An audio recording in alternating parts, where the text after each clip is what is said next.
In this video, I'm going to show you how to create a resume in Canva. Now, of course, you need to be logged into your Canva account. And if you want to create a Canva resume that has great formatting, great templates, and you have your own, for example, I'm going to show you an example of mine. It's blurred because, of course, but as you can see, we have a Google Doc of a resume. And if you want to convert this into Canva, it's very easy. All we need to do on the search bar is type in resume, right? And resume template.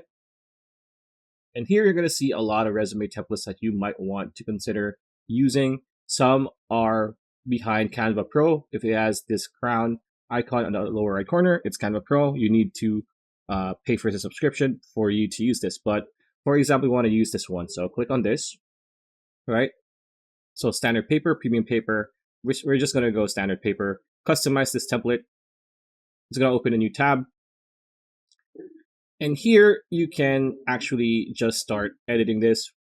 You can delete this and put your own photo there, right? And you can change your name here. Instead of Henrietta Mitchell, you can just put David Bautista, something like that. And then put your title here, graphic designer, about me. You put your about me here. And to be honest, you just need to go to your old Google Doc resume and just copy everything and then put it here. And if you want to add a page, you can add a page and just pretty much copy paste the format here and then just paste it here, right?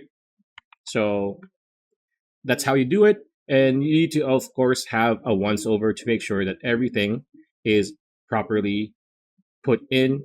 If you want to zoom in, you just use this bar here to make it, like that.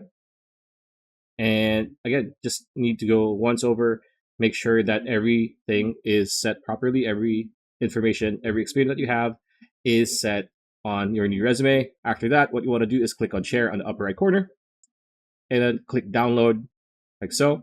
And you can choose whatever format you want. Usually you want a PDF standard, and let's click download and you'll be good to go. So that's pretty much it. That's a video. I hope you liked it. Like, comment, share, subscribe, ring that bell icon. We'll see you on the next video.